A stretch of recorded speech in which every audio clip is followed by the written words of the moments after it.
Bien. Bueno, continuamos hoy con otro de los controles, lazo de control que tiene un generador de vapor. Este sí existe en la totalidad de los generadores de vapor y creo que es uno de los más importantes junto al control de la demanda y la combustión, ¿sí? Y es donde vamos a hacer mayor hincapié. Bien, vamos a empezar a hablar sobre este tipo de control. Siempre tengo el mismo problema en la primera presentación, que no me da bolilla el mouse. Si recuerdan, ¿sí? Era lo que habíamos denominado en la primera parte de la presentación como el control número 4, el R4, ¿sí?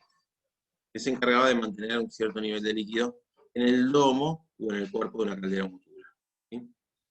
Bien, quería hacer por esta filmina, ¿sí? Que me pareció interesante. A la derecha tienen fotos de accidentes que han ocurrido tanto en calderas acuatubulares como en calderas submotubulares, ¿sí? Y son accidentes generalmente, y podría decir que en un 50% de los casos, asociados a una falla en el control del nivel de agua. Por eso también le vamos a dar importancia, porque en términos de seguridad es uno de los que más se deben controlar, ¿sí?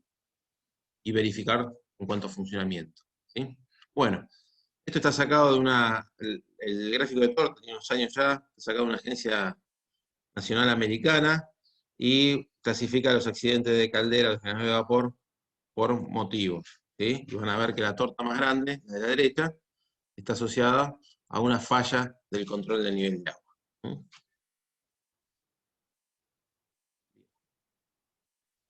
Vamos a entender los distintos tipos de control que existen para controlar la variable del nivel de agua. Y vamos a empezar con el más simple, ¿eh? Ya habíamos hablado características del tipo de control.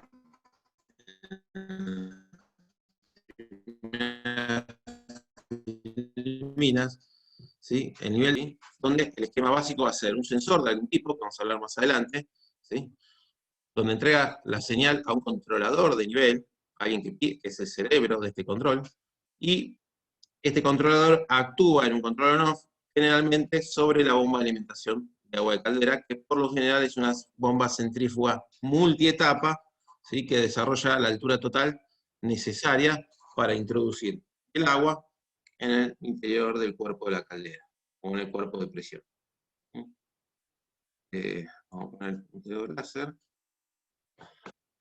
Bien, este tipo de control, que tiene una sonda, un controlador y actúa sobre la bomba de alimentación, tiene ventajas y desventajas, como todos los controles, ¿sí? Siempre todo lo que son off tiende a ser simple, barato, pero poco flexible, y lento, por lo general. Entonces, las ventajas son las mismas que corren para cualquier tipo de control on-off, ¿sí? Ahí cuando hablamos de control adecuado en calderas en esferas, se habla cuando una caldera está produciendo un tiempo limitado, corto de tiempo, efectivamente el total del tiempo, vapor hacia la planta. Es una caldera en espera, es como el termotanque en sus casas. Está todo el tiempo generando agua caliente para que ustedes lo utilicen en un breve lapso de tiempo. Bueno, en procesos donde la demanda de vapor es puntual y no continuo, bueno, este tipo de control es adecuado porque limita los costos operativos porque la bomba va a estar energizada durante muy poco tiempo. Vamos a ver que el otro tipo de control, el modulante, tiene un mayor costo operativo. Desventajas.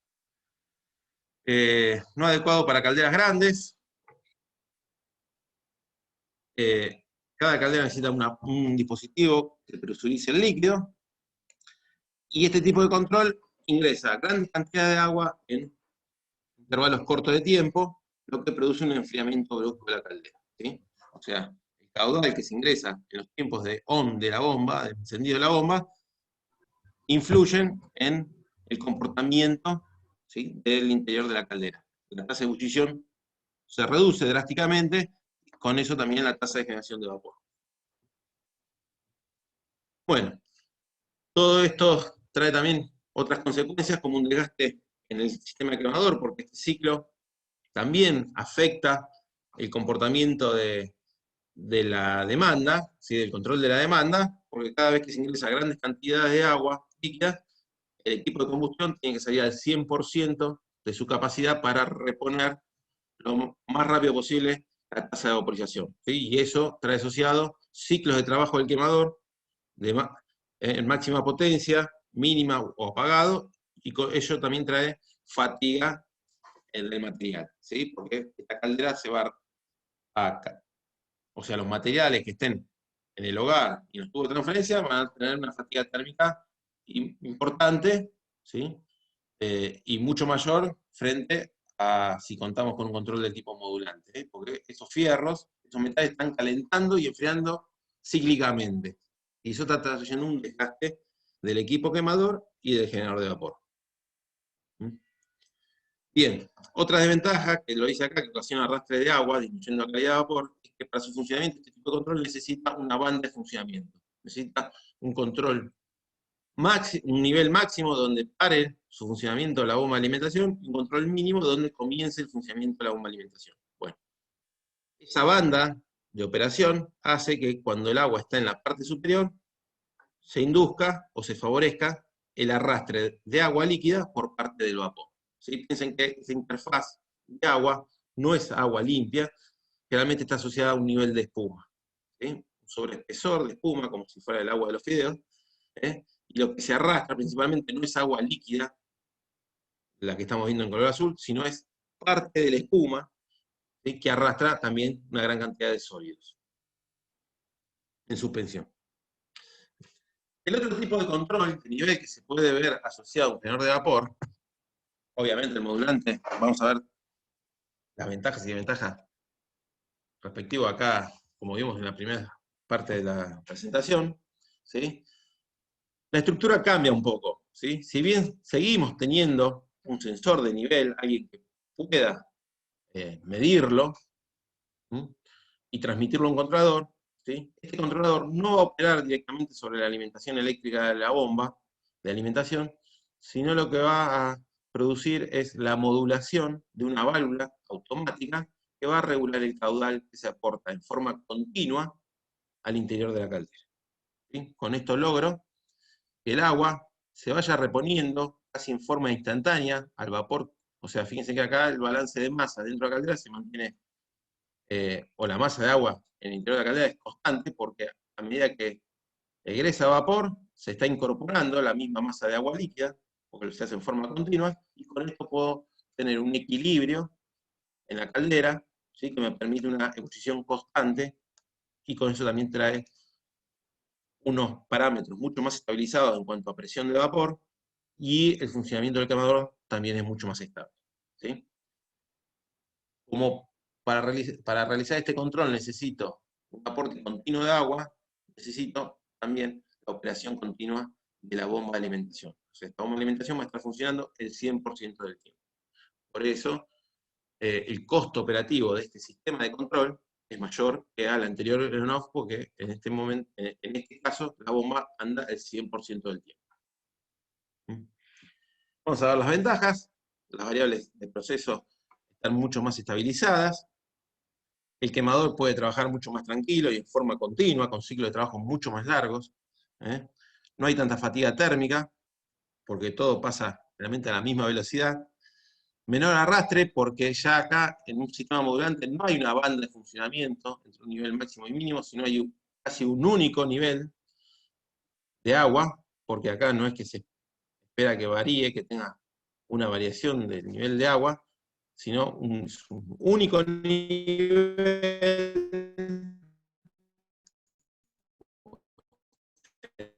que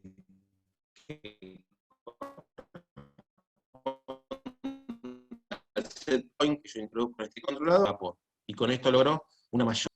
Todo lo que estoy hablando acá, que es como de una caldera tubular. Lo mismo pasa, ¿sí? Tanto en acuo como en humo tubular. Edu, perdón, pero Sí. los últimos 20 segundos salieron entrecortados. Bueno, Si vamos de querés vuelta. repetir lo que estabas diciendo. Iba a decir, lo que dije, la idea que traté de transmitir es que en un control on-off, los niveles de líquido fluctúan entre un máximo y un mínimo, ¿sí? En un nivel modulante se tiene un único nivel de agua, ¿sí? Que corresponde al mínimo de un control on-off. Con eso logro que el agua líquida está esté más alejado de la salida de vapor y evito o minimizo el arrastre de agua líquida hacia la instalación, ¿sí? Bien, puedo con una sola bomba alimentar varios generadores de vapor en paralelo, ¿sí? Y las desventajas, obviamente, algunos caen de maduro, ¿sí? Y están asociados básicamente al funcionamiento continuo de la bomba de alimentación. Bien, para llevar a cabo estos controles de nivel, tanto modulante u on-off, hace falta un sensor, ¿sí? Algún dispositivo que mida cuál es el nivel real del agua líquida dentro del domo o del cuerpo de la caldera modular, ¿sí? Hay diferentes tipos de sensores, como lo indica la diapositiva, ¿sí? Casi todos hacen lo mismo, pero no todos tienen la misma capacidad para sensar el nivel, ¿sí? A ver, casi todos hacen lo mismo, sí, porque todos van a tratar de controlar niveles de operación normal. Si es el caso de on-off, vamos a tener un nivel asociado a parada de bomba y otra a marcha de bomba. Si es modulante, se va a tener un único nivel, como dije anteriormente.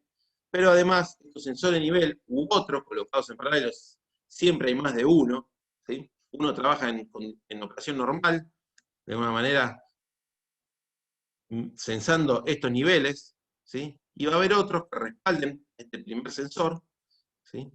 Sensando niveles de seguridad, tanto de sobrenivel, alarmas de alto nivel, como alarmas de bajo nivel, ¿sí? El sobrenivel, si la caldera tiene un nivel excesivo de agua, no va a haber grandes consecuencias, sí operativas, pero no con respecto a la seguridad. El problema está cuando el sensor de nivel falla y permite tener bajos niveles de agua dentro del cuerpo de presión, ¿sí? Acá las superficies de transferencia térmica, los tubos de transferencia, pueden quedar parcialmente refrigerados por agua líquida y puede haber sobrecalentamientos de parte metálica y eso induce recalentamientos, fatiga térmica, ablandamientos y alguna falla catastrófica, ¿sí?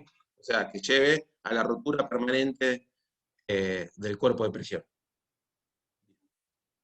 Entonces, todas calderas van a contar con estos niveles operativos, si es on-off o modulante, y niveles de seguridad, tanto de alto nivel como de bajo nivel, y no va a haber uno solo, sino dos.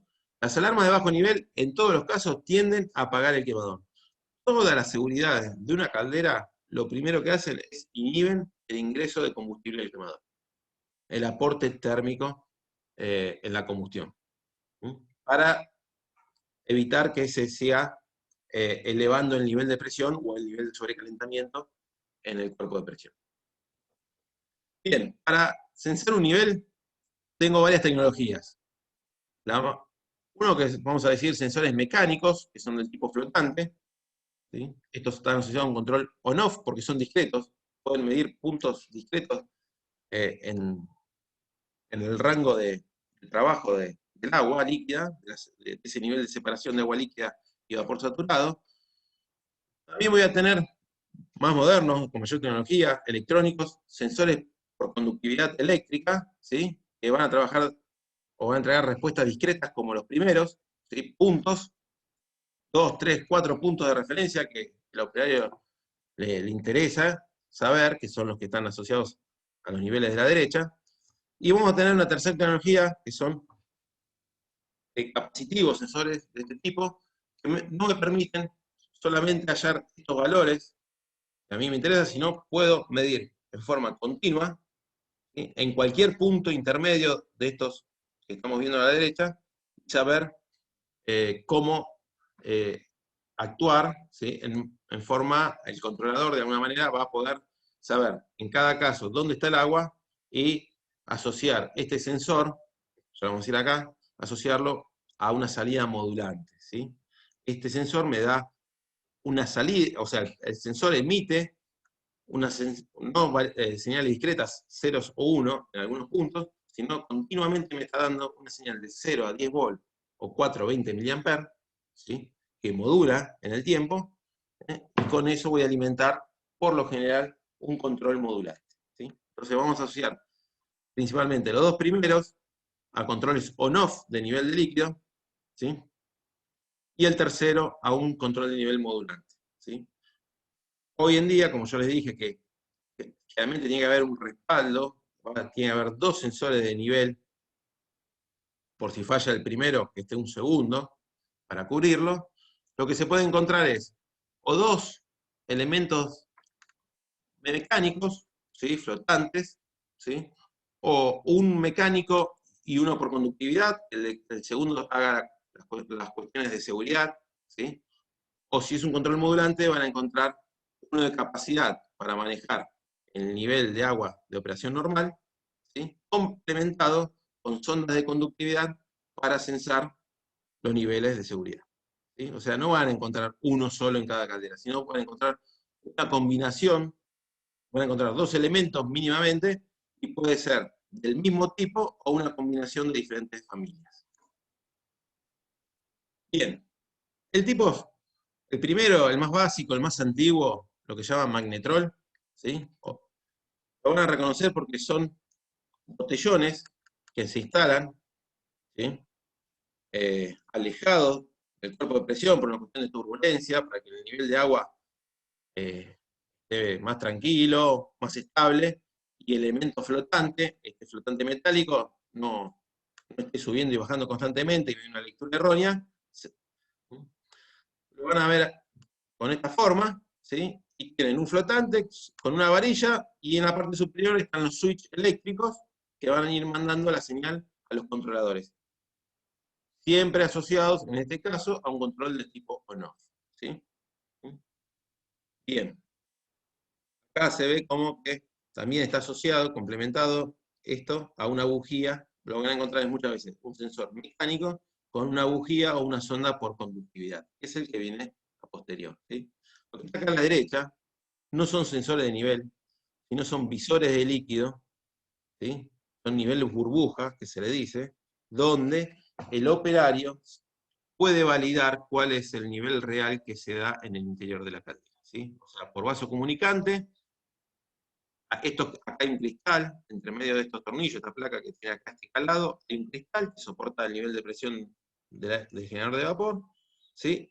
Y va a haber una interfaz líquido-vapor y se va a poder validar cuál es el trabajo, el nivel de operación de la caldera en cada momento, ¿sí? Y contrastarlo con las indicaciones que dan los sensores de nivel. Obviamente tiene que estar puesto a una altura tal que corresponda con la banda de trabajo de estos tipos de niveles. Segundo sensor que se puede ver asociado a estos lazos de control de nivel de agua, y son más modernos, ¿sí? Son sondas de conductividad, ¿sí? Básicamente son varillas, ¿sí? Que, como dijimos, que el agua está tratada, tiene un ablandamiento, ¿sí? Pero tiene una cierta conductividad eléctrica. Bueno, son varillas que uno, dándoles el largo, ¿sí? Establecido para censar cada nivel, de alguna manera me permite saber dónde está el agua cuando toca, comienza a tocar o deja de tocar alguna de las varillas, ¿sí? En algún punto medio, el control no sabe realmente con precisión cuál es la altura del agua, ¿sí? Entonces, lo que se hace es, vamos a ver fotos reales, a ver, ahí hay una foto. Este controlador por conductividad tiene 4 varillas, o sea, me da la posibilidad de tener 4 niveles preestablecidos. Este es nuevo, por eso todas las varillas tienen el mismo largo, pero cuando se va a instalar en el dispositivo, se va a cortar cada varilla en función del nivel de agua que yo quiero censar. Y eso va a depender de la geometría del domo o del cuerpo de la humo tubular, ¿sí? Entonces, cada varilla, acá ven 2, pero hay 2 más atrás, me va a dar un nivel preestablecido, ¿sí? Y cuando la varilla toque el agua, va a haber conductividad y sabe que el agua está en este punto, y cuando lo deje de tocar, de la misma manera va a ser que el nivel de agua está acá. Pero en el medio, este sensor es ciego, ¿sí? O sea, tiene puntos en todo el rango de medición que el sensor está ciego, ¿no? Solamente sabe cuando toca un extremo de una varilla. En este caso, este sensor por conductividad está asociado a un control on-off, porque está manipulando la operación de una bomba de alimentación, ¿sí? Con todas las desventajas que tiene un sistema on-off. Este sensor sí va sumergido en la cámara de presión, no como el anterior que estaba en un lateral, ¿sí? Y siempre lo van a ver en la parte superior de la caldera, ¿sí? Que asoma, ¿sí? En la parte digital, electrónica, ¿sí? Manejo de señal, ustedes lo van a ver y migra al controlador un cable con una señal eléctrica. Bien, también aplicado a calderas humo y a cotubular, pero control on-off. El tercer tipo de sensor, que va a estar asociado exclusivo a un control modulante, ¿sí? Que tiene la posibilidad de saber en cualquier punto, ¿sí? de trabajo, el nivel de agua, emitir una señal de salida, ¿sí? Y que el controlador sepa dónde está. Bueno, este tipo de señal, que es una señal modulante, en voltaje o amperaje, ¿sí? Le va a servir a un controlador para modular la válvula que permite el ingreso del agua en un control modular, ¿sí? Bien, pero, como le dije anteriormente, en una caldera pueden ver un sensor por capacidad, ¿sí? Trabajando en conjunto con otro sensor de niveles de seguridad, ¿sí? Lo cubra. Si falla el primero, si falla este, que haya otro que lo respalde. En todos los casos van a haber sensores de nivel duplicado. Bueno, si quedó claro, vamos a empezar a ver un poco qué tipo de controles, más allá que sea on-off o modulante, puedo ver en un generador de vapor, ¿sí? El más simple es el control de un elemento, ¿sí? Están viendo acá el esquema, en la figura de la diapositiva, y van a ver que es una sonda capacitiva, ¿sí? Asociada a un controlador, y ese controlador da la señal de posicionamiento a la válvula proporcional, ¿sí? Un control modulante, pero acá el único elemento que está interviniendo es el sensor capacitivo. Ahí tienen otro esquema de otra bibliografía, muy similar, y le muestra que también estos tipos de sensores pueden estar instalados en el lomo de una caldera acuotubular.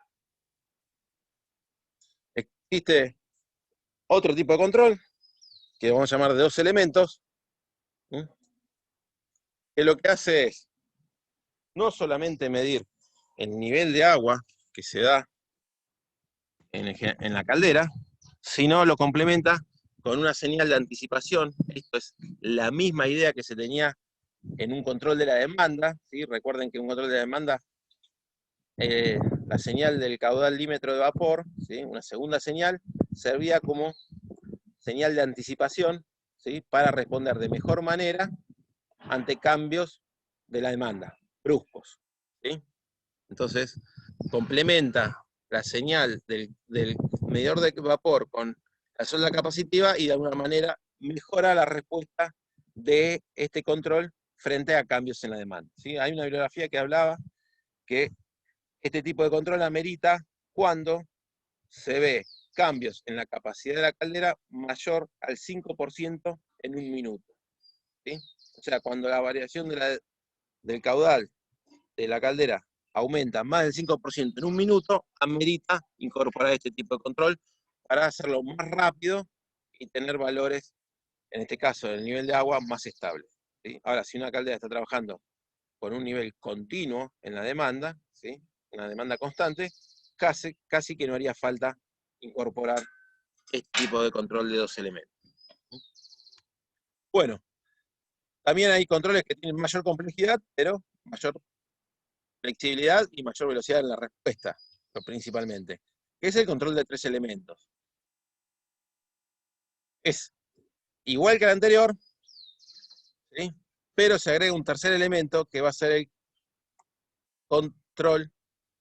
El primero era el nivel del calderín, esa señal de un tipo de sensor. El segundo elemento es el caudal de vapor, y el tercer elemento, en este caso que se incorpora, es el caudal de agua. O sea, de alguna manera, este tipo de control lo que hace es ve cuánta agua está saliendo de la caldera, ¿sí? Cuánta agua está entrando, trata de igualar estos dos elementos, estos dos caudales midan exactamente lo mismo, supervisando que el nivel de calderín esté dentro del valor seteado, ¿sí? O sea, esto es lo más completo y complejo que se puede instalar en un sistema de control de nivel de agua.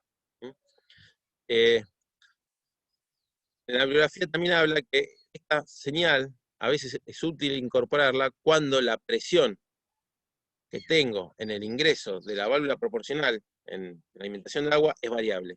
Si esta presión es variable, ¿sí? En este punto que estoy marcando con el cursor, varía por una causa, ¿sí?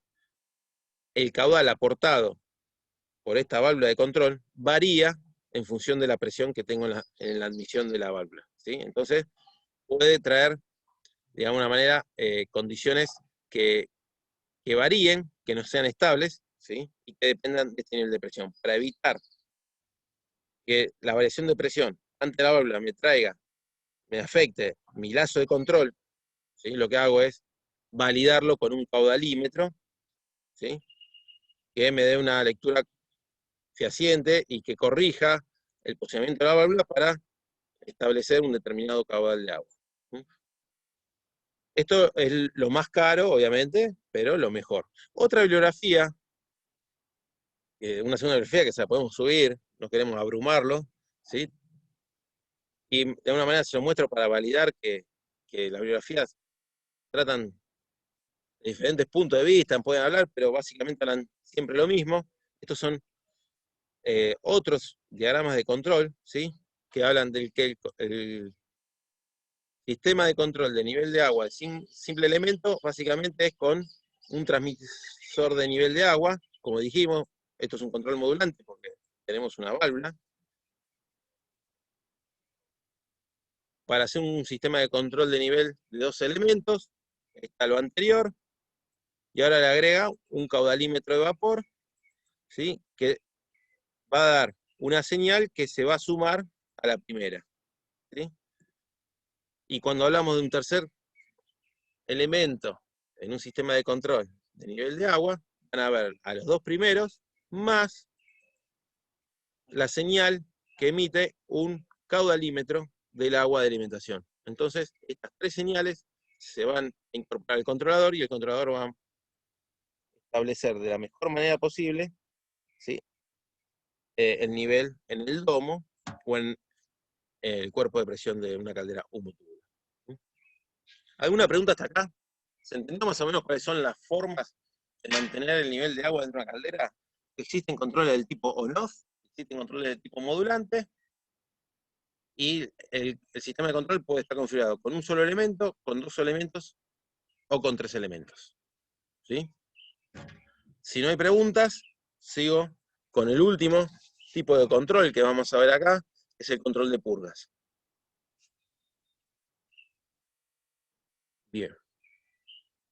Cuando empezamos, hace ya casi 2 semanas, a describir las partes de una caldera, y vimos el rendimiento de una caldera, habíamos en ese punto especificado una fuente de pérdida que rondaba el 5%, que era las purgas de una caldera. Y recién ahora vamos a tratar de comprender a qué se refiere ese ítem, ¿sí? Que es una pérdida significativa de energía y que afecta al rendimiento de una caldera, ¿sí? Y que hace mención a este tipo de purga, a la purga de una caldera. Bueno, cualquier caldera, sea acuatubular, humotubular, para vapor saturado o para vapor sobrecalentado, tiene dos tipos de purgas, ¿sí? Acá vamos a comenzar por la primera, que vamos a denominar purga de superficie. El objetivo de esta purga de superficie es evitar que se formen espumas en la superficie del agua líquida y esa espuma tenga un espesor interesante y llegue cerca del punto de descarga de vapor y se arrastre, inducir que el vapor arrastre esa espuma que contiene los sólidos en suspensión, la basura, la mugre que está flotando en el agua, ¿sí? Ese espesor de espuma es función del nivel de sólidos disueltos totales que tengo en el agua de caldera. Eso ya lo hemos visto con Flavia, ¿sí? Y para establecer un tipo de una purga de este tipo, lo que necesito es medir la conductividad eléctrica del agua, ¿sí? Lo puedo hacer en forma manual o en forma automática, o en formas primitivas con reacciones químicas de titulación. O sea, hay formas cualitativas y formas cuantitativas de establecer la concentración de sólidos disueltos totales. Después vamos a seguir viendo. ¿Qué pasa si yo no realizo un control de sólidos disueltos totales? Bueno, con Flavia lo vieron. Hay corrosión, hay incrustación y hay arrastre, ¿sí?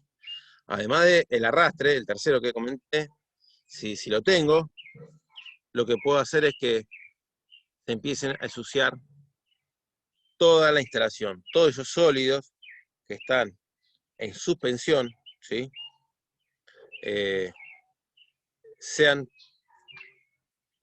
movilizados por todo el ciclo y produzca problemas de funcionamiento, ¿sí? Obturación y ensuciamiento básicamente. Entonces, para evitar, uno de los objetivos para evitar esto es controlar el nivel de sólidos disueltos totales, ¿sí? Cada fabricante establece en el manual de la caldera cuál es el máximo nivel permitido de sólidos disueltos para su generador de vapor, ¿sí? O su caldera, ¿sí? Lo que están viendo acá en la tabla son niveles de referencia, y estos límites están muy asociados a las presiones y a la temperatura de vapor que desarrolla cada caldera, ¿sí? O sea, o al nivel de saturación, ¿sí? Que tiene el agua en cada caldera, ¿sí? A mayor presión, a mayor temperatura, la solubilidad de los sólidos es menor y tienden a producir mayor deposiciones, ¿sí? Pero estos son valores de referencia. Cada uno tiene que ir al fabricante de la caldera y limitar los sólidos disueltos en el agua, en su proceso, a lo que dice el fabricante. Si es que quiere mantener la garantía del fabricante, que tenga la validez de 10 o 20 años, según lo que especifica en el manual. Bueno, ¿cómo hago un control de sólidos disueltos totales? Lo puedo hacer en forma manual o en forma automática, ¿sí? El de la izquierda, ¿sí? No tiene la misma performance que el de la derecha. Obviamente la purga manual es mucho más simple, es más rústica, y la inversión es menor. En calderas pequeñas van a haber mayormente purgas manuales, ya en calderas no tan pequeñas se va a migrar a un control automático de sólidos disueltos totales, ¿sí? Y a posterior vamos a tratar de un poco escribir cada uno de estos. Bien, el manual básicamente es purgar la caldera, tomar una parte de agua de la parte media del lomo del cuerpo de presión, que sea representativo de toda esa cámara de agua líquida, y extraerla, porque ya ese agua tiene un alto nivel de sólidos disueltos totales, y reponer agua blanda tratada con menor contenido de sólidos, y por un efecto de dilución, controlar el nivel máximo de sólidos en el agua de caldera, ¿sí? O sea, sacar algo que está contaminado, con alta concentración, y aportar algo que tiene baja concentración. La mezcla me va a dar un agua con un contenido aceptable de sólidos, ¿sí?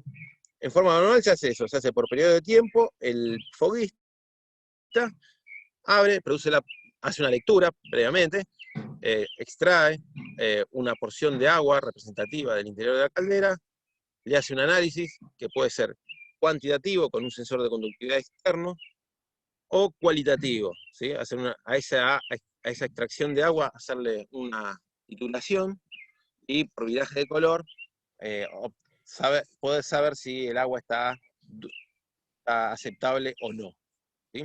En función de los resultados de esa medición, realiza las purgas, vuelve a tomar la lectura de la conductividad hasta llegar a un valor adecuado. Y eso se hace en forma periódica.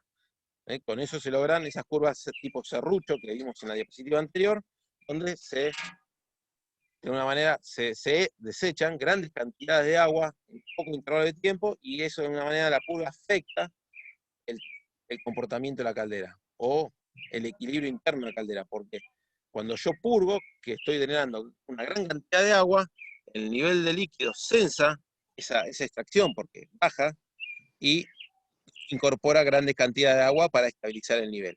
Y eso influye en el funcionamiento de la caldera, porque enfría la caldera, el quemador o el sistema de combustión de la demanda tiene que ponerse en un punto de trabajo de alto aporte térmico, y con todos esos transitorios afectan tanto el nivel de agua como el nivel de presión de la caldera, ¿sí? Mientras que si lo hago en forma automática, ¿sí? Todos esos transitorios se hacen mucho más suaves, ¿sí? Porque la idea es tener un sensor de conductividad dentro del cuerpo de presión de agua líquida que esté continuamente midiendo la conductividad del líquido y produzca la purga también, como en la mayoría de los casos, en forma continua, una cantidad mínima de agua, pero en forma continua, ¿sí? Que se vaya drenando para que el sistema de nivel de agua vaya reponiendo por otra cañería esa purga de agua, vaya compensándola, ¿sí? Y haciendo que el equilibrio en términos de presión y temperatura de vapor, ¿sí? No sea afectado o uno lo afecte lo menor posible, ¿sí? Se me vino a la mente, le hago hincapié que para entender este tipo de control de sólidos disueltos totales es importante que miren el video de Spirax Sarco, que habla sobre lo que pasa dentro de una caldera y explica las diferencias entre un control manual y automático de sólidos disueltos totales, ¿sí? Bien, las ventajas del control automático de sólidos totales son todas, salvo que tiene una desventaja que es la inversión, ¿sí? Porque para ello hay que tener un sensor específico, tengo que realizar la purga con una válvula automática, que también introduce una nueva inversión y bastante interesante, pero bien, hoy en día todas las calderas, por ley, por marco regulatorio, tienden a tener un tipo de control del tipo automático, ¿sí? Cuando estamos hablando de purga de superficie. Bueno, ¿cómo se lleva a cabo? Más o menos lo comenté yo, es tener una sonda que esté sumergida en el agua que yo quiero medir, esa conductividad que me interesa medir. Esta sonda va a dar una señal a un controlador que también corrige por temperatura, porque además de la señal de la conductividad se da la temperatura que tiene el agua líquida, porque la temperatura afecta la medida de conductividad. Este controlador corrige por temperatura la medida de conductividad, la compara contra el set point, que es el parámetro umbral que me especifica el fabricante, y en función de esa comparación emite una señal, en este caso modulante, ¿sí? O puede ser también on-off, en algunos casos puede haber una válvula on-off, ¿sí? Que produce en forma automática la purga, ¿sí? El drenaje de agua con alto contenido de sólidos disueltos totales para, en complemento con el control de nivel de agua, se mantenga un determinado nivel de sólidos en el interior de la caldera. Cuando este controlador sensa que el nivel está dentro del rango normal, corta la purga, ¿sí? Primero la disminuirá, si es proporcional, y luego interrumpirá la purga. Así funciona básicamente un control automático de purga de sales o de superficie. Acá son sinónimos, ¿sí? Superficie, sales, es indistinto, dependiendo de la bibliografía que hablen, es lo mismo. Y ahí tiene una foto, ¿sí? A la derecha arriba, visualmente cómo se ven este tipo de purgas, ¿sí? Se va a ver una toma, ¿sí? Una brida, ¿sí? Donde se toma, obviamente siempre por debajo del nivel de agua, ¿sí? Donde se ve el cabezal de la sonda de medición de conductividad, abajo se ve una válvula de corte y la válvula modulante, que esta puede ser on-off o proporcional, dependiendo también de la inversión que uno quiera realizar, y va a producir acá la purga y va a drenar esa cantidad de agua a un lugar seguro, ¿sí? También la cantidad de agua que se purga en una caldera está asociado al proceso de cómo se utiliza el vapor y al tratamiento de agua que tenga el agua de alimentación, ¿sí? O sea, cuando incorpora agua con mejor calidad, con menor contenido de sólidos, porque le realizo una pureza mayor, un tratamiento que le da una pureza mayor en cuanto a los sólidos, todo eso va a afectar la cantidad de agua que debo purgar. Bueno, existe la segunda purga, que no es ni de sales ni de superficie, sino es la purga de fondo o purga de lodos. Acá es sinónimo también. Y también se puede hacer en forma manual o automática. ¿Sí? Fíjense en que ambas purgas pueden ser manuales o automáticas. Acá la idea es que en los periodos donde no hay aporte térmico, no hay ebullición, ¿sí? El agua está relativamente calma, ¿sí? Todos los sólidos que están en suspensión tienden a precipitar y a alojarse en la parte inferior. ¿Mm? Bien, y como esta zona es de baja turbulencia, porque acá no hay gran aporte térmico, ¿sí? Lo que es el sólido que decantó, que se depositó en la parte inferior de la caldera, ante un nuevo ciclo de trabajo del quemador, donde la turbulencia aumenta, bueno, no vuelve a levantar vuelo y no puede ser extraído por la purga de superficie, ¿sí? Para retirar todos estos sedimentos que están en la parte baja, acá hago la aclaración. Estamos viendo el esquema de una caldera homotubular, donde se realiza en el mismo cuerpo de presión, en la parte inferior. En una caldera acotubular, donde hay un domo, ¿sí? Y un colector inferior, esta purga, la de fondo, está situada en el colector inferior, que es el punto de menor turbulencia, ¿sí? Menor velocidad de agua, de donde se puede dar la mayor velocidad de deposición de los sólidos, ¿sí? Siempre, mientras que en la caldera acotubular, la de superficie está en el lomo, está en otro punto, ¿sí? Acá no, en la homotubular están próximas. Una está en la parte baja y otra está en la parte media. ¿Sí? Bueno, y esta purga de lodos no se hace por sólidos disueltos totales, sino se hace por tiempo. ¿Sí? Se determina también dentro de los manuales de operación de la caldera, estipulado que con hacer durante cierto intervalo de tiempo, también va a depender de cómo se utilice la caldera, ¿sí? Abrir esta válvula tantos segundos para producir una descarga muy brusca. Acá se busca en forma obligatoria e intencional evacuar mucha agua en poco tiempo para que esa barrida, esa aceleración brusca del agua pueda elevar los sólidos que están apostados en el fondo y dirigirlos hacia la salida y poder eliminarlos, ¿sí? Acá no está bueno hacerlo en forma continua y mínima. Acá sí se busca intencionalmente hacerlo brusco. Esto se puede hacer en forma manual, lo hará el operario, que tendrá que registrar, o si hay registro, pero bueno, uno tiene que confiar en los operarios y realizarlo en forma manual, o lo puede hacer hoy en día en forma automática, ¿sí? Reemplazando esa válvula manual por una válvula de accionamiento neumático, ¿sí?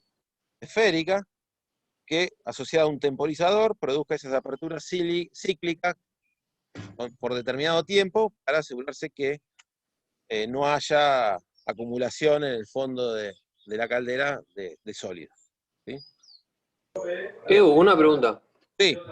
Ahí, en este caso, ¿no sería, o sea, contraproducente sacar tanta cantidad de agua, digamos, tan de golpe? ¿No genera Sí. como un salto muy, muy fuerte en presión y temperatura? Sí, sí. Pero acá no hay otra forma. Si vos para barrer todos los sedimentos tenés que producir una cierta velocidad de arrastre, porque si no, los sólidos no lo vas a poder atraer, succionar, ¿se entiende? Sí, esto afecta el comportamiento de la caldera, ¿sí? O sea, va a caer el nivel de agua, va a haber una reposición importante de agua, y a través de eso un descenso de presión, y el quemador va a elevar su marcha para entregar mayor energía para restablecer el nivel de presión o la tasa de vaporización, ¿sí? Todo esto, todos los controles, uno influye en otro, ¿sí? Bien, joya. No lo puedes aislar, es un mal necesario, eso es lo que te quería transmitir. No lo Está puedes bien, evitar. joya. Está bien. Gracias. Obviamente todos estos transitorios afectan mucho más a una caldera humotubular, que tiene una respuesta más lenta que una acuotubular. Ya de por sí la acuotubular tiene controles mucho más rápidos, mucho más flexibles que una homotubular. Generalmente una homotubular tiende a tener controles del tipo on-off, por una cuestión de inversión, y que no hace falta tener controles modulantes, y una caldera acuotubular no. Opta mayormente por los segundos tipos de control. Pero también eso va a depender si es vapor saturado, si es vapor los vapores sobrecalentados de alta presión, son todos modulantes. ¿Sí?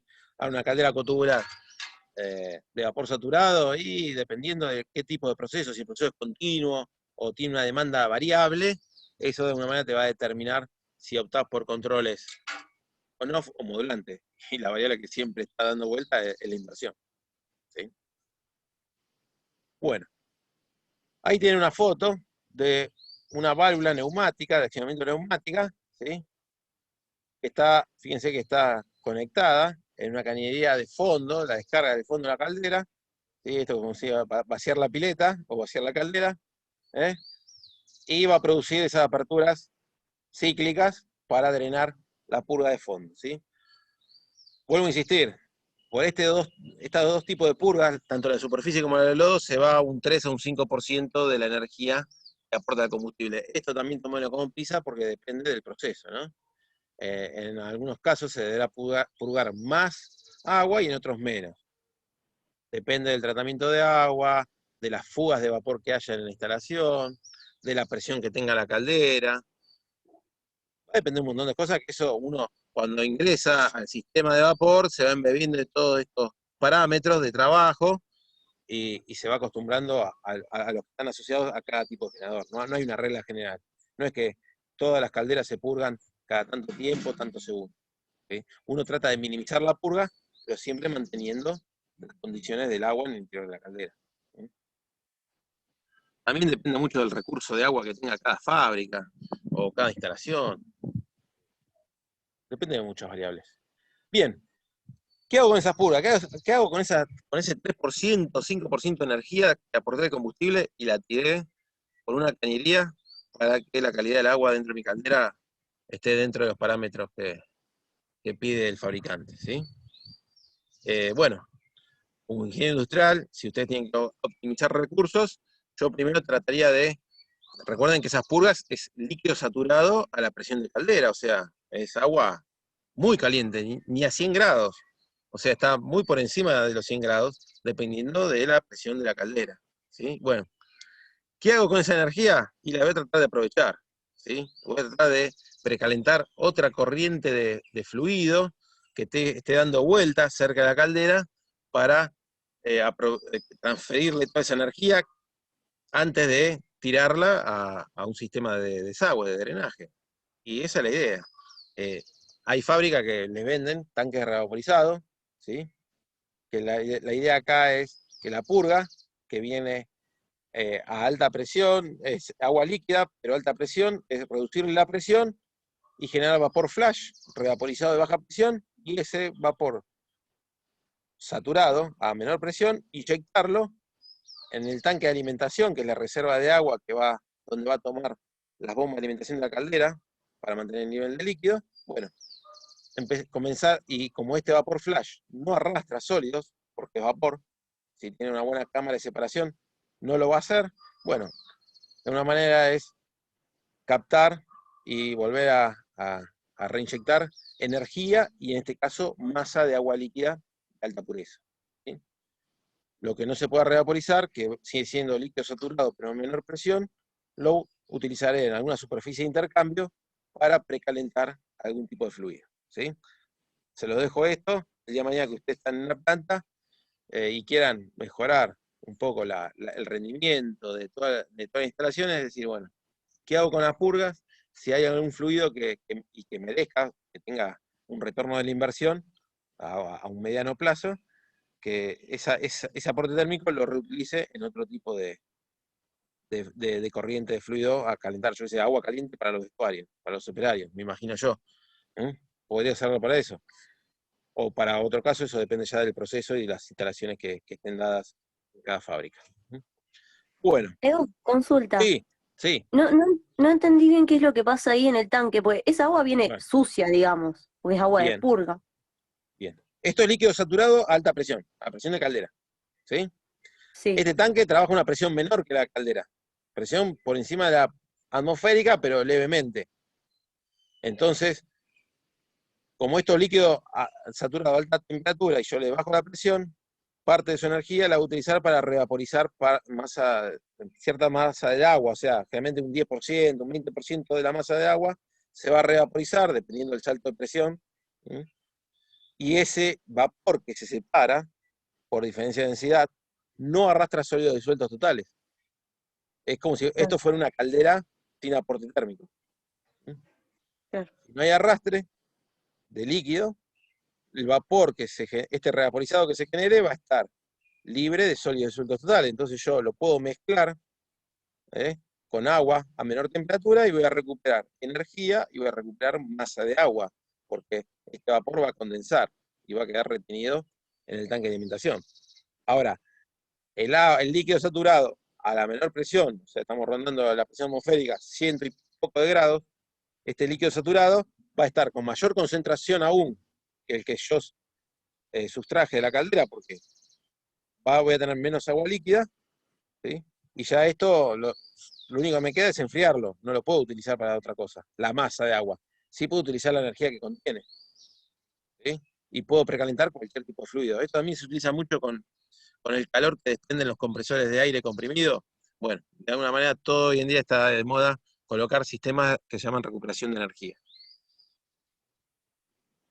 Y no lo hago con este fin de alguna manera reinyectar la energía en mi proceso y que no sea una pérdida, lo tengo que hacer en forma intencional.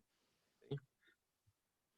Porque todas las purgas, esto lo pide la ley, hay que llevarlo a un tanque para enfriar esas purgas, ¿sí? Porque la ley me dice que no se pueden volcar a un curso de agua por encima de los 40 grados centígrados para no afectar la flora y fauna de ese curso. Entonces, si estoy drenando agua que está a 100 y pico de grados, yo tengo intencionalmente, ¿sí? Y invirtiendo energía, la tengo que enfriar. ¿Sí? Llevar por debajo de los 40 grados, para recién ahí poder volcarla a un curso. Esto es legal, no es operativo. Por eso van a ver que las purgas se dirigen a un tanque enfriamiento de purgas. ¿Sí?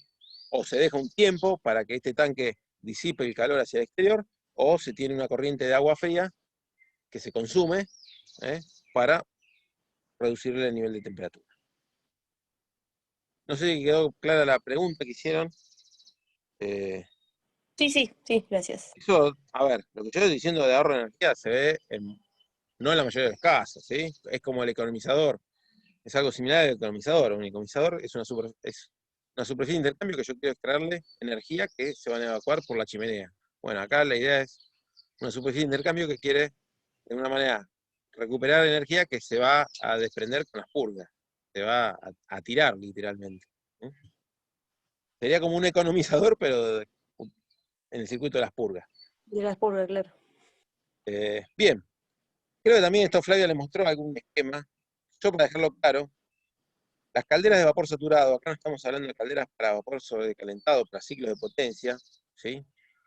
En las instalaciones donde no hay turbinas, donde se genera vapor saturado, donde se condensa el agua en superficie de intercambio de calor, eso ustedes lo van a ver en instalaciones termomecánicas en cuarto año, ¿sí? El año que viene. Pero en instalaciones de vapor saturado, el agua que retorna de los condensados, de los equipos de transferencia térmica, ¿sí? Se aloja en un tanque que denominamos alimentación de la caldera. ¿Sí? Como la demanda de vapor puede ser variable, bueno, yo tengo que tener una reserva de agua que de alguna manera me haga de pulmón, ¿sí? Donde cuando baja la demanda, acumular agua tratada, y cuando aumenta la demanda, tomar mayor contenido de agua de este tanque. ¿Sí? Bueno, en este tanque de alimentación de agua, que es atmosférico, por lo general son tanques atmosféricos, están a presión atmosférica, o sea, el agua que está por acá ronda los 60, 80 grados, no más, porque como está la presión atmosférica, cuando más aumenta la temperatura empiezan a ventear más vapor, o vaho, y eso sea, va en contra de la eficiencia. En este tanque de alimentación van a llegar el agua del sistema de tratamiento de ablandamiento, ¿sí? Que de alguna manera va a mantener el nivel de agua dentro de este tanque, no dentro de la caldera, ¿sí? La caldera va a tomar agua de este tanque. Voy a correr las camaritas porque no veo lo que hay abajo.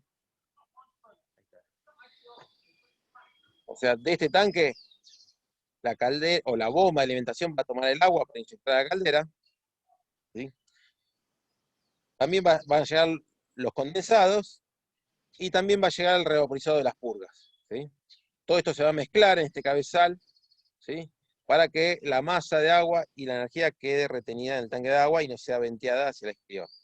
Estos tanques de alimentación, y esto también es, bueno, es algo común que se da en el tanque desaerador, ayuda a bajar el contenido de gases del agua, ¿sí? Cuando yo precaliento el agua, ¿sí? Que lo puedo hacer con las purgas, con el condensado o con una corriente auxiliar de vapor, si yo mantengo un nivel de temperatura de agua de 6 a 80 grados, 60 a 80 grados, puedo reducir significativamente el contenido de oxígeno del agua, ¿sí? Porque baja la solubilidad cuando aumenta la temperatura y de alguna manera inhibir los mecanismos de corrosión, ¿sí? Entonces, este tanque de alimentación cumple también la función de lo que hace un tanque desgasificador en un ciclo de vapor en una central termoeléctrica, ¿sí? Lo que se ve más en una central termoeléctrica, o parecido, es este tanque de alimentación presurizado, ¿sí? Ustedes van a ver que es un tanque que siempre tiene como una pollera o en la parte superior tiene como un botellón, ¿sí? Que sale, que es donde se da la cámara de separación de los gases no condensables, ¿sí? Bueno, en sistemas de vapor saturado, por lo general no se ve este tanque de alimentación que está por encima de la presión atmosférica, ¿sí? La finalidad de tener un tanque de alimentación por encima de la presión atmosférica es poder lograr presiones, ¿sí? En el interior que me den temperaturas de precalentamiento del agua cercana a los 100 grados y con eso lograr que el contenido de oxígeno en esta agua sea casi cero, ¿sí? Que eso, fíjense, para volver un poco atrás, que este tanque desgasificador en un ciclo de vapor está entre los precalentadores de baja presión y de alta presión. Pero si ustedes ven los parámetros de trabajo, por lo general están a presiones positivas, ¿sí? No subatmosféricas, sino por encima de la atmosférica, y la temperatura de precalentamiento del agua en su interior está por encima de los 100 grados, algunos grados más por encima de los 100. Con eso logro una correcta desgasificación térmica, sin incorporar ningún tipo de inhibidor de oxígeno. Siempre se complementa esta gasificación térmica con alguna sustancia que inhiba el oxígeno remanente en el agua, ¿no? Pero con esto logro ahorrar la adición de aditivos en la caldera, ¿sí? Se utiliza en ciclo de vapor y también se puede llegar a utilizar en instalaciones de vapor saturado, ¿sí? Por lo general, el tanque de alimentación es como el anterior, es el presurizado, donde logro temperatura de precalentamiento del orden de 60, 70, 80 grados y siempre tengo que complementar con aditivos de caldera, ¿sí? Para atenuar el efecto del oxígeno remanente en el agua. Bueno. ¿Alguna pregunta hasta acá? ¿No? Bueno. Algo que lo menciono acá, esto sería como una continuidad del sistema de gestión de la combustión, del control de la combustión, ¿sí? Con estas dos filminas que vienen a continuación, vamos a tratar de explicar cómo inicia la marcha de un quemador, que si bien también la charla de saque lo aclaró, ¿sí? Vamos a hacer un poco de hincapié, aparte ya de por sí está en el apunte teórico, que no es tan fácil prender un quemador de una caldera, porque la energía que está en juego, la potencia que está en juego, es muy importante. Y si yo no lo hago en forma segura, puedo hacer macana y producir algún accidente. Entonces, básicamente todos los generadores de vapor arrancan de la misma manera, todo el sistema de quemadores, ¿sí? El sistema de combustión, ¿sí? Y cuando uno quiere arrancar una caldera, lo primero que tiene que hacer, primero tiene que contar con estos tipos de controladores, ¿sí? Honeywell, estos son Honeywell, son esta marca, desarrolla este tipo de dispositivos que son mecánicos o eléctricos, ¿sí?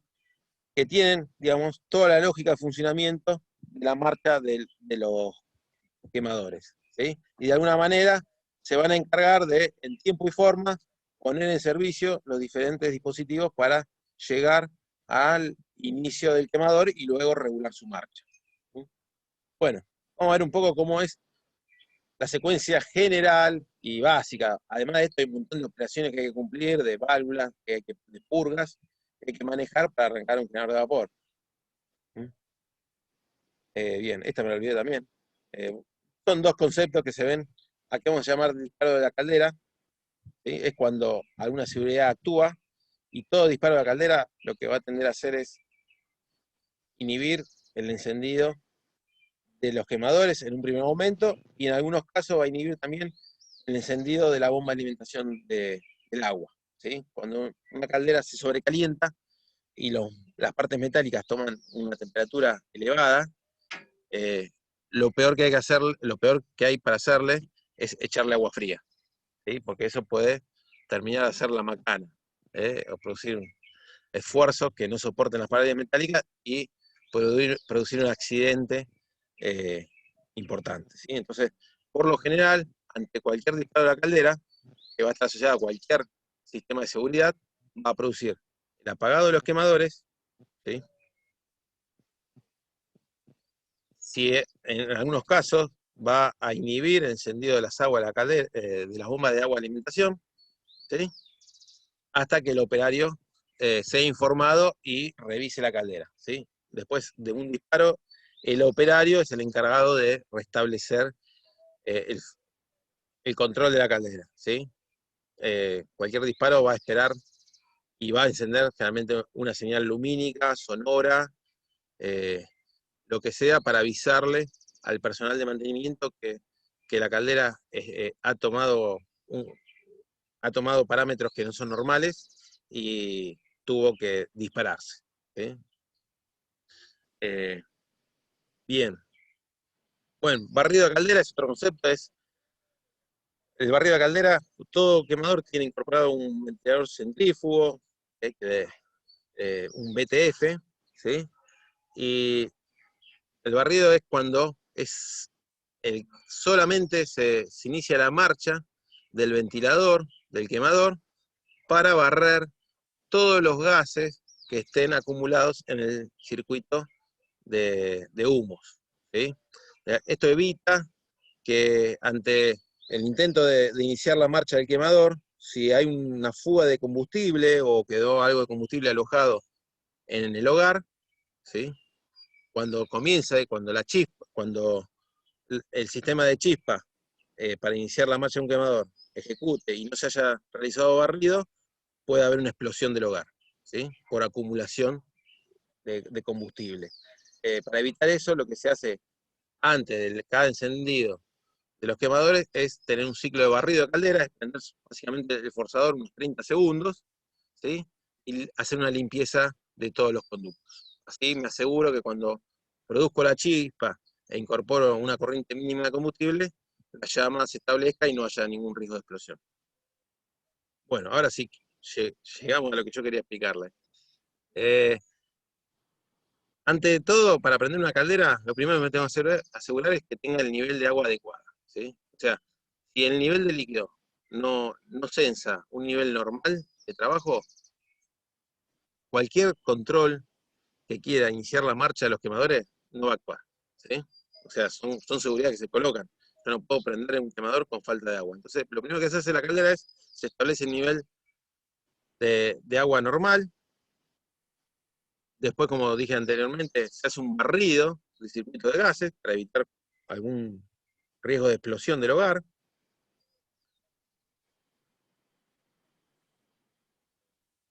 Y se establece, todos los quemadores tienen un sistema de llama piloto, ¿sí? Tienen un sistema de chispero que da la energía inicial para la combustión y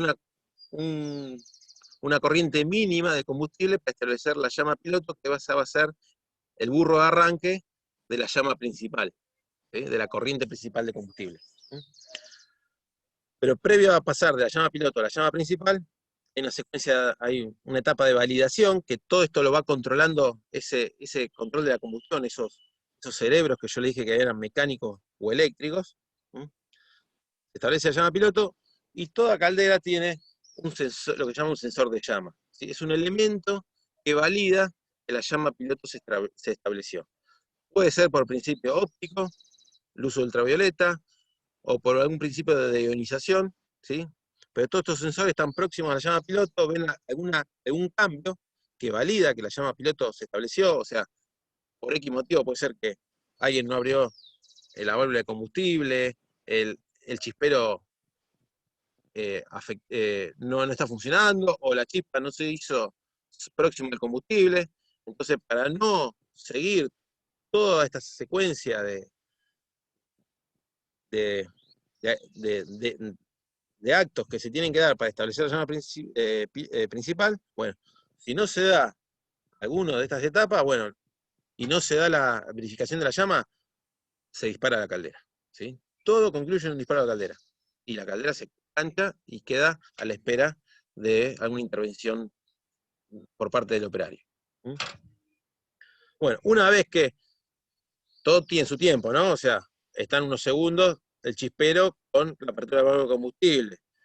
El sensor de llama va a esperar otro tiempo para validar que la llama piloto está presente. Una vez que la llama piloto está presente, se produce la apertura principal de la válvula de combustible y el aporte de aire, ¿sí? Igual el ventilador ya está funcionando, el barrido. Y ahí se establece realmente el aporte térmico o el nivel de combustión de la caldera, ¿sí?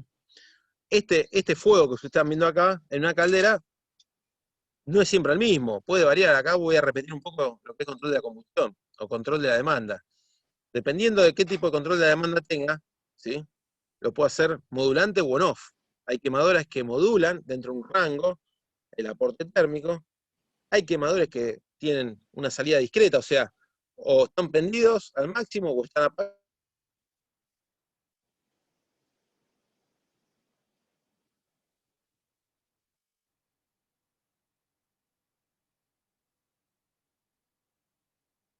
¿Se le colgó a él o a mí? No, a mí Sí, también sí, se a mí me... también. Creo Sí, a mí que se también. fue. Se le colgó a él, parece, sí. Ahora Fue de nuevo entonces. levantamos un cachito y cuando vuelva le decimos. Creo que hasta se le apagó la cámara, porque está todo negro.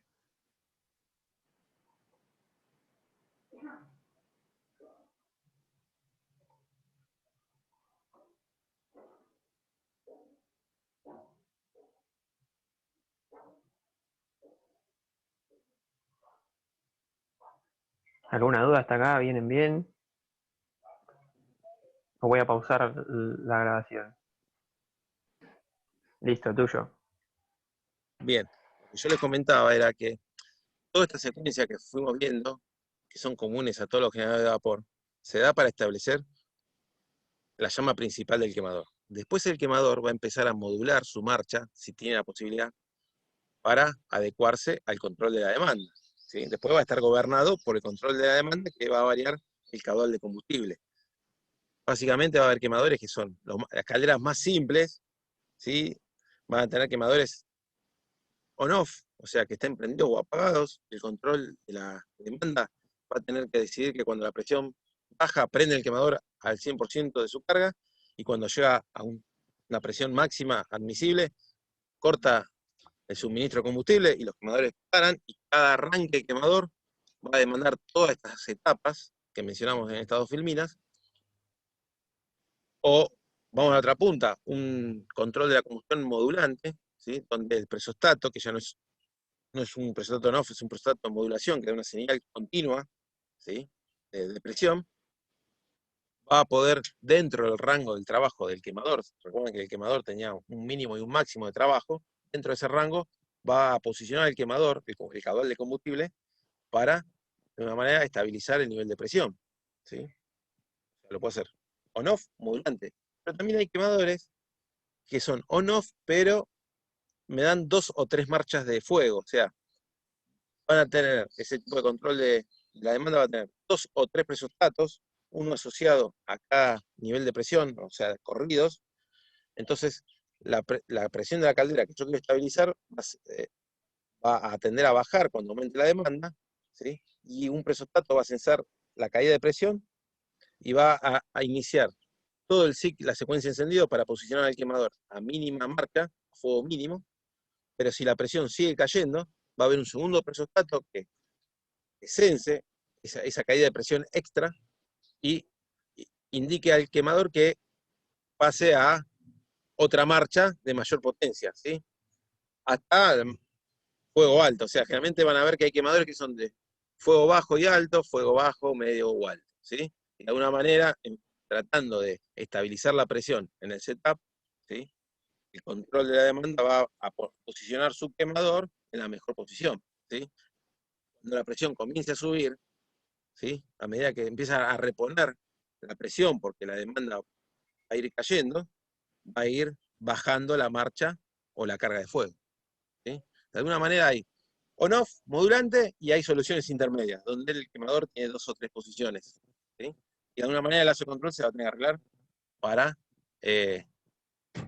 fijar, o sea, mantener dentro de un rango el nivel de presión. ¿Qué más hay acá? Esperen que me hace la misma jugadita todas las veces. ¿Me siguen viendo ustedes? ¿Me siguen escuchando? Porque están todos quietos. Sí, Sí, sí. te ¿Ok? vemos. Bueno. Pero Esperen que no manda el cursor. es que yo veo un puntero láser abajo y tu Sí, sí, cursor está dando clavado vuelta. No, está clavado el... Salí, sacarla para la presentación y volver a poner. ¿No? Sí. ¿Puedo? Estoy totalmente bloqueado. Feo. Listo, Edu. Bien. Y como les dije anteriormente, la idea es que una vez que se establece la combustión, la marcha del quemador, el quemador va a empezar a modular en función de sus capacidades de modulación que tengan, ¿sí? Para estabilizar y mantener el nivel de presión en la caldera, ¿sí? Bien. Esto no lo tienen ustedes, esta filmina. La agregué ahora hace 2 horas aproximadamente, pero quería mostrarles que todo lo que fuimos viendo desde el comienzo de la presentación, como lazos de control, ¿sí? Independientes, ¿sí? Tanto el de temperatura de vapor como el de la demanda, el de la combustión, el del nivel y el del tiro de la caldera, están todos integrados, ¿sí? Los invito a que vean un poco, sigan las líneas de este diagrama, que más allá de, no nos interesa que lo sepan con detalle, pero que se lleven la idea que todos los sistemas de control están integrados, ¿sí? O centralizados, como dice el título. ¿Sí? O sea, todos estos cerebros que trabajan en forma independiente están entrelazados. Fíjense que este es un esquema que está asociado a una caldera acotubular de vapor saturado, donde hay un control del nivel de agua, ¿sí? Un controlador de la demanda, ¿sí? Después tiene controladores para el aire, el caudal de aire, otro controlador para el caudal del combustible. Acá tienen un controlador del nivel de oxígeno en la chimenea, ¿sí? Y estos son los controladores. Y hay sensores, sensores caudal de vapor, ¿sí? Sensores de presión, sensores de nivel, caudalímetros de combustible, de aire, ¿sí? Perdón, esto es, para que no corra la cámara. Acá, perdón. Caudalímetros de aire, caudalímetros de combustible, ¿sí? Sondas de oxígeno, ¿sí? Y fíjense que ustedes, siguiendo esas líneas marrones, pueden ver cómo están vinculados estos subsistemas, ¿sí? En una caldera, ¿sí? Como, por ejemplo, el caudalímetro de vapor, la señal del caudalímetro de vapor la utiliza el control de nivel de agua, como señal de anticipación, como también lo hace el control de la demanda, ¿sí? cómo el presostato, ¿sí?, de vapor alimenta el control de la demanda, ¿sí? Fíjense en cómo el caudalímetro de agua alimentación, ¿sí? Fíjense, caudalímetro de agua alimentación, el caudalímetro de vapor generado junto con la señal que emite el sensor de nivel, estas tres flechas van a alimentar el control de nivel, que en este caso es de 3 elementos, ¿sí?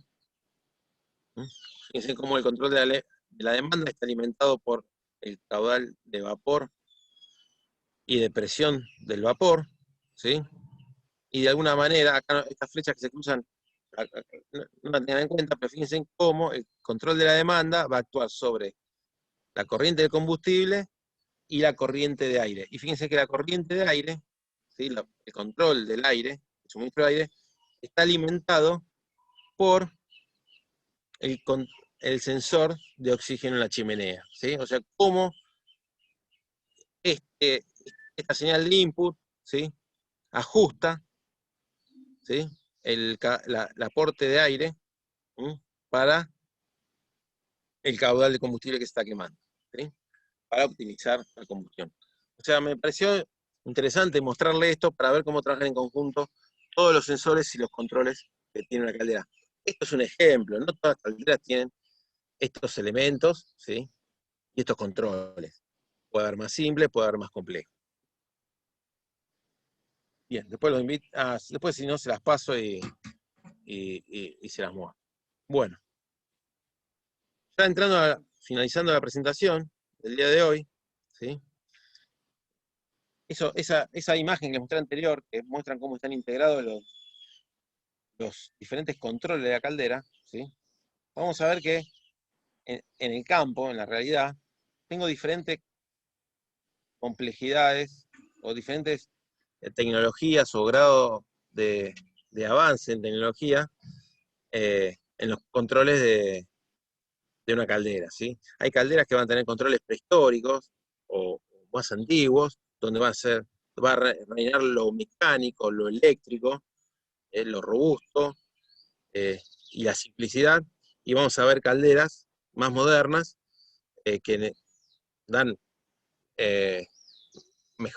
tienen mejor performance en cuanto a prestaciones, que van a tener controles más electrónicos, más avanzados, más sensibles también, o sea, no es que uno es mejor que el otro, ¿eh? Y vamos a entender un poco cómo es la fisonomía de cada generación de controles, ¿sí? Y por lo general van a estar asociados con las calderas más simples, calderas humotubulares de baja presión, van a tener controles más antiguos o más simples, y calderas aquatubulares y de mayor presión van a tender a tener controladores mucho más precisos y de avanzada, ¿sí?, y complejos. Bueno, la estructura básica de un control de un generador de baja potencia es que va a haber en campo, en el dispositivo, van a tener un montón de sensores que van a ser los inputs para los sistemas de control. Todos estos inputs van a alimentar estos controladores. Yo les comenté, también hay tecnologías mecánicas o eléctricas, y también hay más avanzadas que las eléctricas, que son las electrónicas, ¿eh? Todos estos inputs que van a alimentar a los controladores, ¿eh?, van a servir para posicionar a las bombas, a las electroválvulas, a los quemadores, ¿sí?, en la mejor posición para dar las prestaciones que requiere, que quiere dar ese generador de vapor, ¿sí? Si uno se acerca a un tablero de comando de estos tipos de dispositivos simples, van a ver por lo general un gabinete metálico donde dentro van a llegar por cables todos los inputs y van a salir también cableados por lo general todos los outputs, y en su interior van a estar estos controladores básicos, ¿sí?, más o menos primitivos. Van a haber elementos de maniobras eléctricos, relé, contactores, elementos de protección eléctrica como termomagnéticas, disyuntores, ¿sí? Y la interfaz hombre-máquina va a ser, por lo general, mandos lumínicos, ¿sí?, que me permitan saber el estado de cada dispositivo y algún panel de lectura de los parámetros más representativos de la caldera, ¿sí? Esto va a ser, o sea, la interfaz hombre-máquina va a tener esta forma, en calderas básicas, simples, ¿sí? Acá, por lo general, no hay ningún tipo de posibilidad de registro de datos, ¿sí? De alguna manera, tener una trazabilidad de cómo fue la operatoria de la caldera. En calderas con mayor nivel de inversión, que ameritan mejores controles, vamos a ver algo similar, ¿sí? Si bien los inputs van a ser similares, o capaz que tal vez un poco más electrónicos, con tecnología más avanzada, ¿sí? Todos estos inputs van a llegar no a controladores ya específicos para ese sistema, sino algo más abierto, más programable, con mayor potencial, ¿sí? En cuanto a registro de datos, de modificar los tipos de controles, ¿se acuerdan? Eso, proporcional, integrativo, derivativos. Puedo jugar más con los lazos de control y con la integración, ¿sí? Porque todo se hace en un mismo cerebro, ¿sí? Acá no hay varios cerebros que se están intercomunicados, sino hay una única controlador, ¿sí? Que sirve para gobernar todas las variables del dispositivo. También va a interactuar sobre el mismo dispositivo de salida que vimos en la filmina anterior, bomba de alimentación de la caldera, electroválvula de combustible, ventiladores de aire, quemadores, ¿sí? Pero ya acá la interfaz hombre-máquina, por lo general son o pantallas táctiles hoy en día, ¿sí? Montadas en los gabinetes que vimos anteriormente, o directamente monitores y teclados de PC, ¿sí? O sea, la posibilidad que me da estos sistemas de control que están gobernados por un PLC, ¿sí? Es la flexibilidad, ¿sí? Y el potencial que tiene. Esto me va a permitir registrar cualquier tipo de datos, tiene un potencial, comunicarme con el controlador de hoy en día de cualquier punto, ¿sí? Desde mi casa puedo de alguna manera monitorear y cambiar los parámetros de operación de un generador de vapor. En mi casa voy a aprender a apagarlo porque hay que verlo. Necesito operar manualmente siempre algún tipo de dispositivo, pero fíjense cómo esto es algo más de avanzada con respecto a lo anterior, y esto lo van a tener ya el generador de vapor un poco más complejo, ¿sí? Bien, también me va a permitir, si implemento estos tipos de PLC para el control de una caldera, puedo tener mejor visualización de todos los parámetros que me interesa saber en la operatoria de una caldera, ¿sí? Caudales, temperaturas, presiones, lo que uno quiera, ¿sí? Obviamente, la inversión en este tipo de sistemas es mayor que la anterior, ¿sí? Y ahora vamos a lo que es top de gama, ¿sí? Que es el control más complejo, ¿sí? Que ya no tienes solamente la visión de ver a la caldera en sí como dispositivo único, al generador de vapor, sino tiene la visión de integrar todo el proceso, ¿sí? O un proceso productivo, ¿sí? Fabricando algo, o a todo el ciclo de vapor. De alguna manera, controlar en forma coordinada no solamente el generador de vapor y todos sus dispositivos internos, sino verlo al generador de vapor trabajando en conjunto con la turbina, con el condensador, ¿sí? En un ciclo de potencia. Antiguamente, vamos a ver unas fotos. Antiguamente, bueno, esto es lo que me permite la pantalla de salida, ¿sí? De un sistema distribuido es esto, no ver solamente el generador de vapor, sino ver todos los parámetros de operación que se refiere al proceso, a la turbina, a la turbina, perdón, a la turbina de gas, a la turbina de vapor, al sistema de condensación y a todos los sistemas auxiliares, el sistema de tratamiento de agua, el generador eléctrico, puedo verlo todo, maniobra eléctrica. Para darle una idea de lo que es un sistema de control distribuido, antiguamente eran gabinetes extensos, ¿sí? Salas de control, esto es una sala de control, donde había un montón de luces, palancas, relojes, generalmente los registros se hacían con papel, con tinta y papel, con una aguja, en forma precaria para hoy en día, pero tenían estos, ¿cómo se llaman? ¿Cómo dicen en la escuela? Los pupitres, ¿sí? Tenían estos pupitres que cada uno correspondía a un dispositivo diferente o a una parte de un dispositivo diferente. Generalmente había un pupitre eléctrico, un pupitre asociado a la caldera, otro pupitre a la turbina, ¿sí?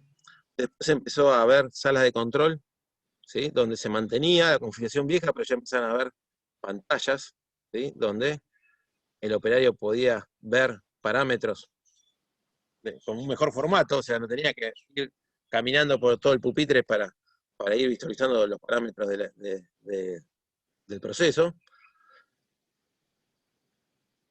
Hoy ya después se incluyeron más teclados y pantallas que lo anterior, que iba quedando desactualizado, y hoy en día un sistema de control de un sistema distribuido es este, ¿sí? Es un teclado y una pantalla, donde el operario con el botón izquierdo del mouse puede prender y apagar cualquier dispositivo, y donde el nivel de automatización es casi el 100%, ¿sí? Y desde acá puede ir explorando las diferentes pantallas, diferentes menús, y puede controlar todo el proceso, ¿sí? Obviamente a través de esto hay una sala de control donde están todos los PLC, no hay un solo PLC, sino hay una familia de PLC en diferentes niveles, ¿sí? Que se van intercomunicando, algunos en campos, otros en la sala de control, y entre todo ese sistema de control se va coordinando el funcionamiento de toda la instalación, no solamente del generador de vapor, ¿sí? Cualquier disparo, en términos de seguridad, de algún elemento del ciclo o del proceso, ¿sí? Va a producir el disparo o la contención de cualquier peligro que se pueda dar en otro punto de instalación. O sea, esto trabaja en conjunto, no solamente la caldera en forma aislada. La que están viendo ahí de espalda es Flavia, ¿sí? Flavia vino acá, la vamos a tener mañana para hacer consulta de combustión. Esto es el centro de control de la central de Rojo, de MCU, y esta era el sala de control del ciclo abierto, las turbinas de gas con los generadores eléctricos, ¿sí? Y cuando estaban cerrando el ciclo, instalando la turbina de vapor con el condensador, lo único que cambiaba era que en esta pantalla aparecía 2 o 3 solapas más para que el operario, que lo estamos viendo acá, el chico que está de frente, que nos están explicando a nosotros que estamos a la derecha, cómo funcionaba esto, puede también explorar todo el ciclo de vapor, ¿sí? O sea, físicamente a él no le iba a cambiar nada, salvo la adición de algunas pantallas de control, nada más. ¿Sí? Fíjense cómo fueron migrando los sistemas de control distribuidos. Bueno, ya para cerrar un poco, le quería comentar que en la provincia de Buenos Aires, como dije en una de las clases anteriores, la OPDS está como organismo regulador de estos dispositivos, ¿sí? Y hay un decreto que establece las diferencias que hay entre una caldera categoría A y categoría B. Las calderas, los generadores de vapor, se categorizan por potencia, ¿sí? Por capacidad de producción, ¿sí? Y también agregaron este tipo de categorización A o B dependiendo de los sistemas que estaban instalados en cada generador de vapor, ¿sí? La idea de esta resolución es decir que las calderas categorías A van a tener que tener personal exclusivo para su operación, que no puedan desarrollar otro tipo de actividades, y las que están categorizadas B por reunir ciertos requisitos, ¿sí? Pueden hacer que el personal no sea exclusivo para este generador de vapor y puedan cumplir otras tareas secundarias, ¿sí? Los invito a leer estos requisitos, ¿sí? Que pide la OPDS para que la caldera, esto está apuntado a calderas de vapor saturado para un proceso productivo, no para generación termoeléctrica. Sí, perdón, no correr a ustedes. Y fíjense, si estaban leyendo todos estos requisitos, si ustedes siguieron la clase, no le van a aparecer algo raro, ¿sí? A ver, si yo les digo que para que sea caldera B y que los operarios no solamente esté afectado a la supervisión de la caldera tiene que tener un doble control automático en el nivel de agua, tiene que tener purga de superficie automática, purga de fondo automática, esta purga tiene que estar enviada a un pozo enfriador, para garantizar determinado nivel de temperatura en el efluente, tiene que tener un electrodo, fíjense, capacitivo o resistivo, dependiendo de la tecnología del sensor, asociado a un nivel de seguridad por bajo nivel de agua. Tiene que tener un presostato de seguridad por corte de alta presión, o sea que respalde al presostato de operación normal. Y en toda la secuencia de inicio de la marcha de los quemadores, tiene que tener una etapa de barrido de gases. ¿Sí? El ventilador tiene que estar previamente a iniciar la llama piloto, tiene que tener unos cuantos segundos movilizando aire para evitar una explosión en el hogar. Esto en las centrales térmicas se realiza un barrido de gases, ¿sí? Porque ahí el hogar puede acumular, si imagínense una válvula de gas muy corta, no tiene una buena estanquidad, en los tiempos parados se puede acumular gas en todo el hogar de la caldera y cuando el chipero entrega energía, se produce una explosión, literalmente. Bien. Y como último, después lo demás lo vamos a dejar ya optativo, que era un poco el extracto de lo que daba la clase de Hernán, era el concentrado de lo concentrado, la idea que le queríamos transmitir con toda la clase de Hernán, que habla de muchos más aspectos respecto al marco regulatorio, porque de alguna manera se desenvuelve en seguridad e higiene laboral. ¿Sí? Con respecto a estos aparatos sometidos a presión con fuego, ¿sí? La ley determina que los ensayos mínimos y obligatorios por parte del propietario, ¿sí? Lo que tiene que hacer es, en forma anual, tiene que realizar una prueba hidráulica a 1,5 veces la presión normal de operación, para garantizar que la integridad del equipo. Tiene que hacer una medición de espesores para ir de alguna manera supervisando cuánto es la corrosión, o sea, cuánto es la disminución de la resistencia mecánica debido al adelgazamiento de la pared metálica por X motivos, ¿sí? Uno puede ser corrosión, principalmente, ¿sí? Y también semestralmente tiene que hacer como un testeo de todos los sistemas de seguridad que cuenta la caldera, ¿sí? O sea, un simulacro de la falla del sensor de nivel de agua, del sensor de llama, del presostato. O sea, de alguna manera uno tiene que hacer actuar esos sistemas de seguridad para validar, la válvula de seguridad también es uno muy importante, para validar que todos esos actúen cuando haga falta, ¿sí? En verdad acá, entonces semestralmente lo que hay que hacer es una limpieza y un seteo de la válvula de seguridad, ¿sí? El resto de los sistemas de seguridad que tiene una caldera se hacen con pruebas de tiempo más corto, ¿sí? Donde a propósito se hace disparar la caldera, obviamente en condiciones seguras, ¿sí? Uno lo está supervisando y si ve que el sistema de seguridad no responde, dispara la caldera en forma manual, pero eso se hace y hay una rutina que está establecida para cada caldera. Bueno, acá a posterior le dejo las actividades. Esto está sacado de literatura, pero cada caldera en su manual de operación, ¿sí? Manual del usuario que escribe el fabricante, va a determinar cuáles son las operaciones, ¿sí? Con secuencia diaria, semanal, después van a ver que hay mensuales, semestrales y anuales, ¿sí? Bueno, todo esto está determinado en el manual de la caldera y hay que cumplirlo, ¿sí? Para que la caldera trabaje en forma eficiente, segura y evitar tener accidentes, ¿sí? Bueno, acá les iba a presentar a mis primos, ¿sí? Esto fíjense que es el interior de una caldera motubular donde se ve con claridad cuál es el nivel normal de trabajo del agua líquida, ¿sí? Por el nivel de incrustación que tiene, en la fase líquida. Acá están haciendo una inspección interna, si las calderas tienen un acceso que es una boca de hombre, donde uno puede ingresar y de alguna manera ahí están con una linterna revisando una inspección visual.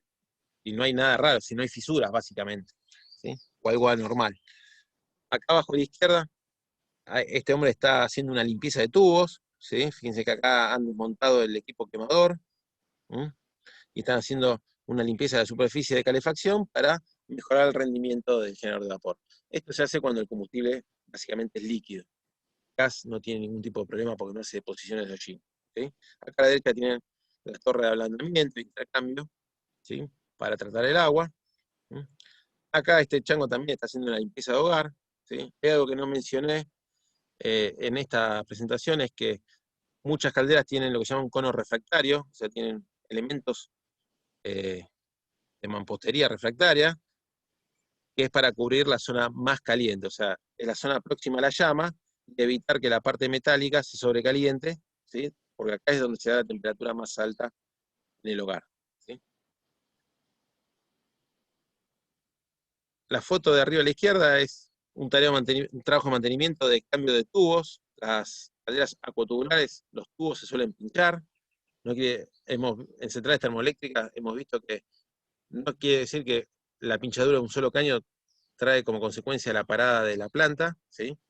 Realmente una caldera puede seguir trabajando con algún tipo de pinchadura menor, obviamente